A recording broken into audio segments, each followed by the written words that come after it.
patience.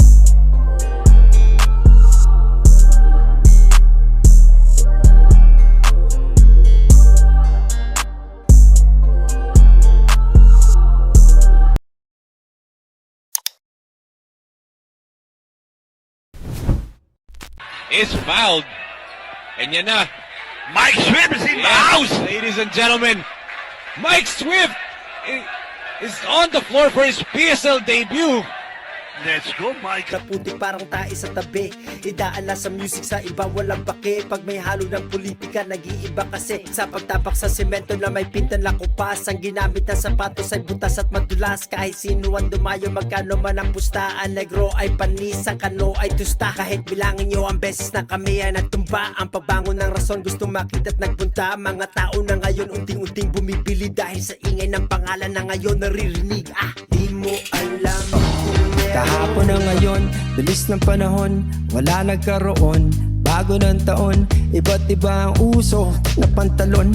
Pag-araw na ng puso, ang pana ay baon. Hindi ako nag-aral, bawal ang maging malaya, madaming kaibigan. Mahal ang aking sining, buhay ang kapatiran. Sa aking pag-angat ay walang tinatapakan. Alam niya ng pangkat na ako'y maaasahan. Layo ako pag ang topic ay chismis. Akin ang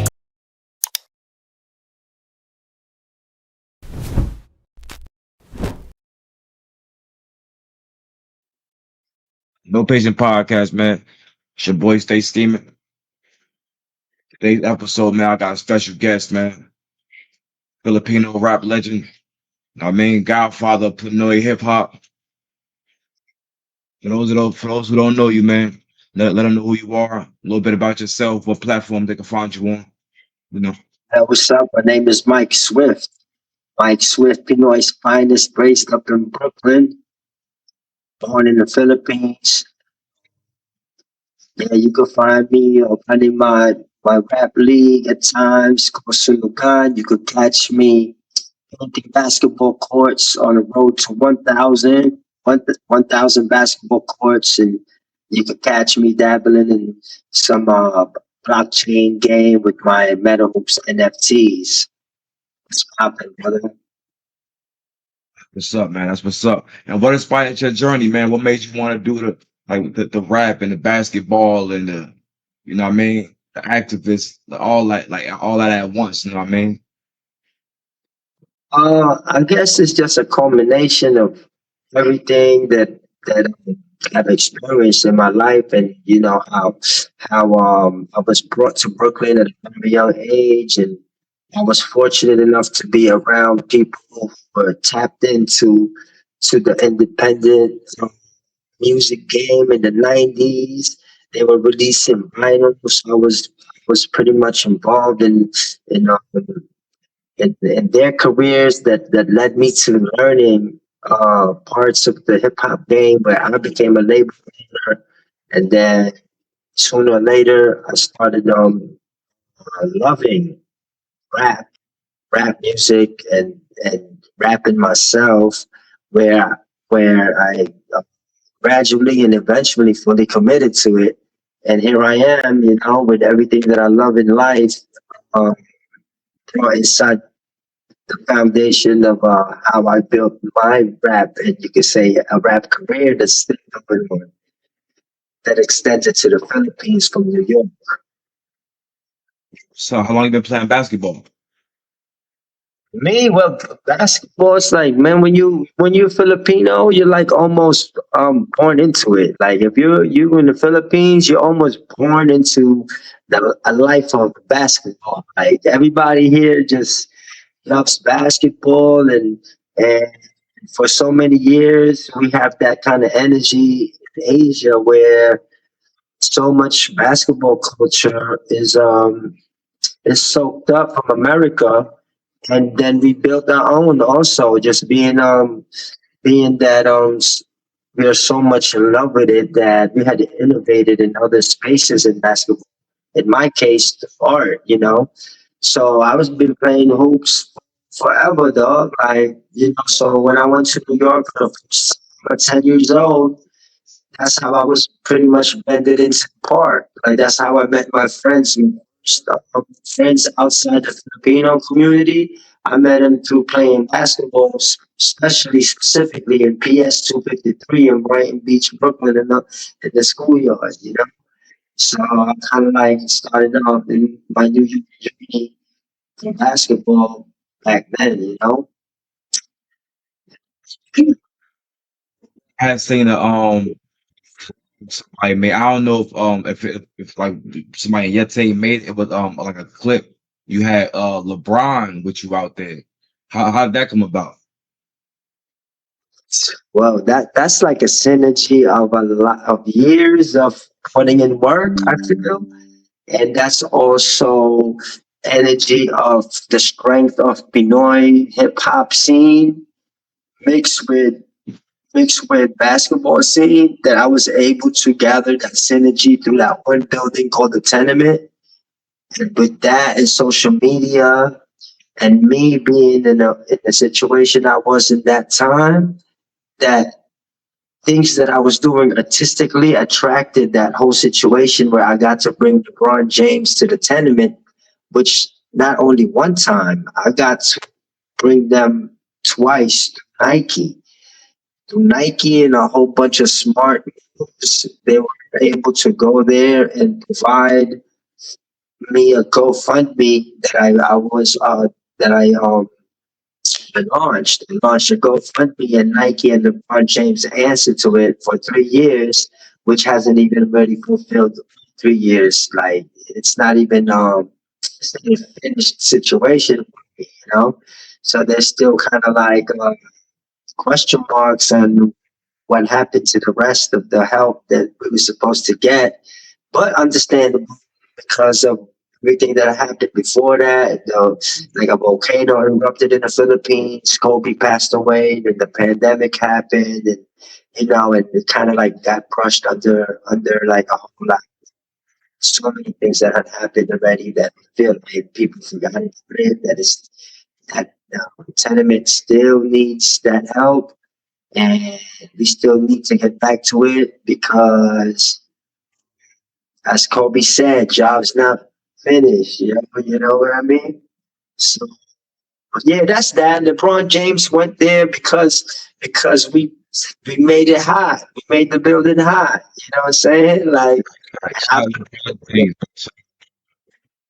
yeah, and I kind of led the spark. I led the spark over there. And I even launched like conjure hoops over there, which is like it's like an NFT movement I started. And it's crazy because you know like Philippines is like the best place to put cannabis. You know what I mean? It's like super illegal, and you could get you could get off real quick out here with like I've been an advocate for it. And when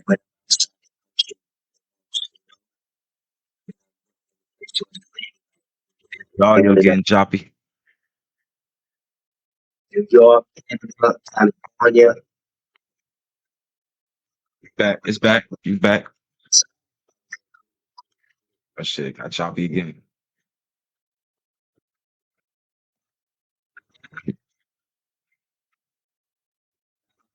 That's what's up, though, man. What's up, fellas? And that's what's up, man. That's definitely what's up, man.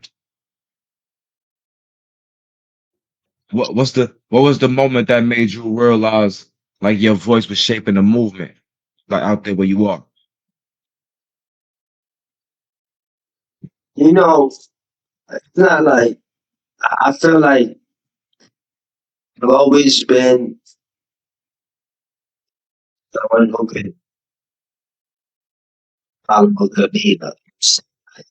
I learned what I learned growing up, whether it's the Philippines, Super League, New York with the OGs that came up, like looking up to. Mm, I feel like, yeah,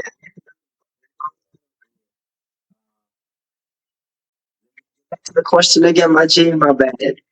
It's like You, there's things you happening good. over here. I was asking you, what was the moment you realized your voice was shaping the movement, like for the other people in the Philippines that want to follow in your shoe?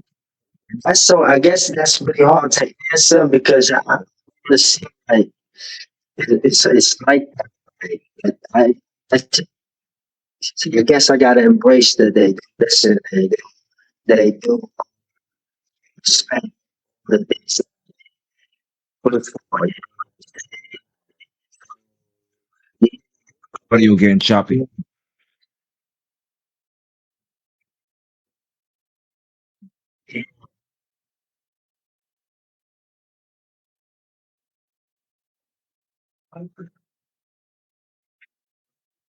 Some freaking happening in the background. The Yeah. third world country. There was just an earthquake last time. Maybe our things were getting canceled out because the earthquakes is going on. And right now, I feel like there's something electrical is going on. I don't know if it's a.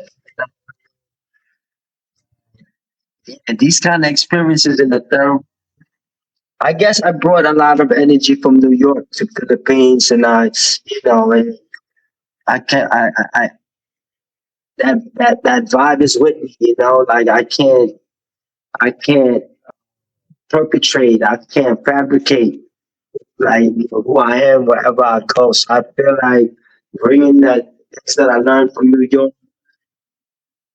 outside a lot and soaking up a lot about hip hop game from releasing hip hop finals to attending many hip hop events, like growing up in New York, me being that person and going to the Philippines, being able to pursue a career in that, but at the same time share my experiences with people through videos, photos, stories, and songs.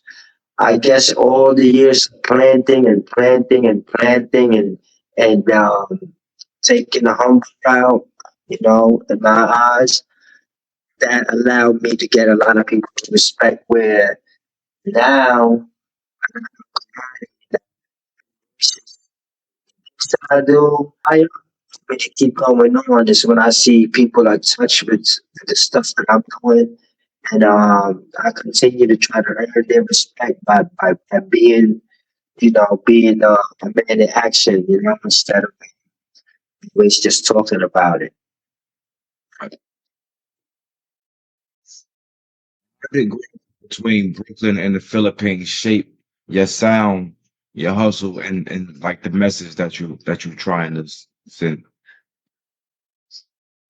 I guess it's not naturally, like it naturally soaked into me, like, so I can't even explain how, like, I was able to, it's just like everything that I learned I soak up, and then all the travels after that made me a broader person when it comes to accepting things, approaching things, and creating things. Being in New York, just was learned enough where I feel way more confident after this.